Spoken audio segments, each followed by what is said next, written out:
నెల్లూరు జిల్లా ఆత్మకూరు మున్సిపాలిటీ పరిధిలో తమకు 2 నెలల జీతాలు పెండింగ్ బకాయిలు ఉన్నాయని స్థానిక సిఐటియు నేతలు కలిసి నిరసన ధర్నా నిర్వహించారు. ఆత్మకూరు మున్సిపల్ కార్మికులు మున్సిపల్ కార్యాలయం ఎదుట నిలబడి నినాదాలు చేస్తూ తమ నిరసన తెలియపరిచారు. తమ జీతంతో పాటు గతంలో తమకు రావాల్సిన బకాయిలను కూడా వెంటనే విడుదల చేయాలని, అలాగే కార్మికులకు అందించవలసిన సబ్బులు, నూనె, యూనిఫామ్లను అందించాలని వారు డిమాండ్ చేస్తూ నిరసన తెలిపారు. కార్మికులతో పాటు మద్దతుగా ఆత్మకూరు పట్టణ సిఐటియు అధ్యక్షులు ఆత్మకూరు నాగయ్య, సిపిఎం పార్టీ కార్యదర్శి డేవిడ్ రాజులు ఈ నిరసనలో పాల్గొన్నారు. అనంతరం మున్సిపల్ కార్యాలయం సిబ్బంది తమ సమస్యలతో కూడిన వినతి పత్రాన్ని అందించారు. అధ్యక్ష సోదరులారా, ఈరోజు మున్సిపాలిటీ ఎదుట ధర్నా చేయటం జరుగుతుంది. ఎందుకంటే మనం 2 నెలలు వెళ్ళిపోయి 3 నెలలు వస్తుంది, కానీ జీతాలు వేయాల. ఎవరికి వేయాలా జీతాలు అనే దానికి వచ్చినప్పటికీ మున్సిపాలిటీలో రోడ్లు చిమ్మి, కాలువలు ఎత్తి, ఇళ్ళకు పోయి చెత్త తెచ్చే పేదోళ్ళు శేఖర్తో 4 గంటలకు లేచి అక్కడ మస్టర్ వేసుకొని మళ్ళా 11 గంటలకి ఇంటికి పోయి మళ్ళా 2 గంటలకు వచ్చి మళ్ళీ మస్టర్ వేసుకొని మళ్ళా పనిలోకి వచ్చే పేదోళ్ళకి, రోడ్లు జిమ్మే వాళ్ళకి నువ్వు జీతాలు ఇవ్వకుండా 2 నెలలు 3 నెలలు జీతాలు పెట్టుకుంటే ఎట్ట బతకాలా? వాళ్ళకి లక్షలు ఇస్తుండవా? నువ్వు 15,000 లోపల జీతాలు ఇస్తుండవు. ఆ 15,000 రూపాయల జీతాలు ఎట్లా వస్తాయి? వాళ్ళ పరిస్థితి ఏంది? వాళ్ళు దాంతో ఏం బతుకుతారు? అయినా వాళ్ళు ఏంటంటే ఇంతలో మున్సిపాలిటీలో ఉండే జనాలు, సిపింగ్ జనాలు దాదాపు 40 మంది దాకుంటే 20 మంది పనిచేస్తుండ్రు. ఆ సిపింగ్ ఒక్కొక్కరిని బస్టాండ్ కానించి ఒక్కొక్కరు దాదాపు 1/2 కిలోమీటర్ చిమ్ముతుండ్రు. కానీ సిపింగ్ వాళ్ళంతా ఎటపోయారో తెలియదు. కానీ చిమ్మే వాళ్ళు కూడా, చిమ్మేది ఆ రకంగా కష్టపడే వాళ్ళకి కూడా జీతాలు లేవు, సబ్బు లేదు, సమ్ముడు లేదు, గ్లౌజులు లేవు, వాళ్ళకి ఈది పరం లేదు, ఏమీ లేదు. కానీ కోట్ల రూపాయలు మున్సిపాలిటీలో డబ్బులు పన్నుల ద్వారా వసూలు చేసుకుంటున్నారు. ఇక్కడ కార్మికులకు వచ్చినప్పుడు కనీసం జీతాలు కూడా ఇచ్చే పరిస్థితి లేదు. వాళ్ళకి అలయన్స్ లేదు, మెడికల్ అలయన్స్ లేదు, వాళ్ళకి ఏవి కూడా సక్రమంగా అందే పరిస్థితి కూడా లేదు. అందువల్ల ప్రతి నెల ధర్నా చేయాల్సి వచ్చిన పరిస్థితి ఏందా? ఇదేందా కరువు వచ్చినట్టుందా? వాళ్ళు పని చేయటం ఏంది, చిమ్మటం ఏంది, వాళ్ళు రోడ్లు చిమ్మటం ఏంది, కాలువలు ఎత్తడం ఏంది, వాళ్ళు కసువు చిమ్మటం ఏంది, పొరకలు లేవంటే, గ్లౌజులు లేవంటే, వాళ్ళకి చెప్పులు లేవంటే, ఏమీ లేకుండా, సమురు లేకుండా, సబ్బులు లేకుండా ఈ రకంగా పనిచేస్తే జీతాలు ఇచ్చే పరిస్థితి లేదనేది ఈ మున్సిపాలిటీ కరువు వచ్చిందా ఏమో నాకు అర్థం కాల. కోట్ల రూపాయలు ఈ మున్సిపాలిటీలో బస్టాండ్ కట్టాలంటే కొన్ని కోట్లు ఇస్తారు, ఇంకో దగ్గర కొన్ని కోట్లు ఇస్తారు. కోట్ల రూపాయలు దుర్వినియోగం అయిపోతుంటే ఇక్కడ రూపాయి ఇచ్చే పరిస్థితి, జీతాలు ఇచ్చే పరిస్థితి లేదంటే ఇది చాలా దుర్మార్గంగా ఉంది.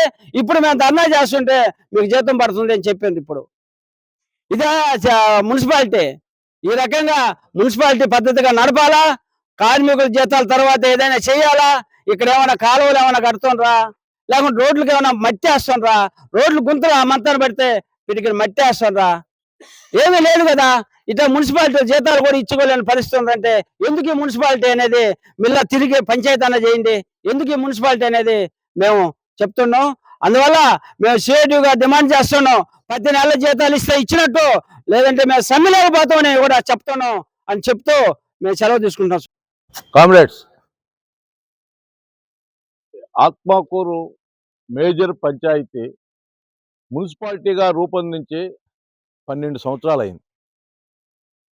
13వ సంవత్సరం నడుస్తుంది.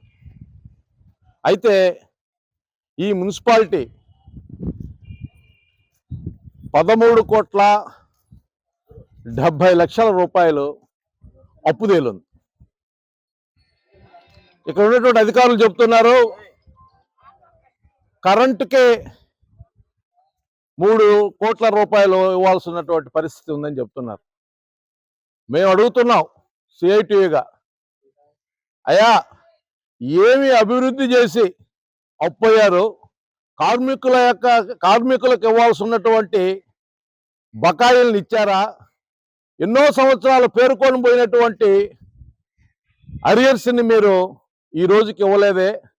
మరి కార్మికులకి ఏనాడు సోపిచ్చినటువంటి పరిస్థితి లేదు. అలాగే వాళ్ళకి యూనిఫామ్ ఇచ్చినటువంటి పరిస్థితి లేదు. నిన్నటికి నిన్న రైన్ కోట్ అని ఒకటి ఇచ్చారు, సంకెత్తితే చినిగిపోయేటువంటి పరిస్థితుల్లో ఆ రైన్ కోట్ ఉంది. ఎవరి ప్రయోజనాలు కాపాడడం కోసం ఆ రైలు కోట్లు తెచ్చారని చెప్పి మేము సిఐటిగా ప్రశ్నిస్తున్నాం.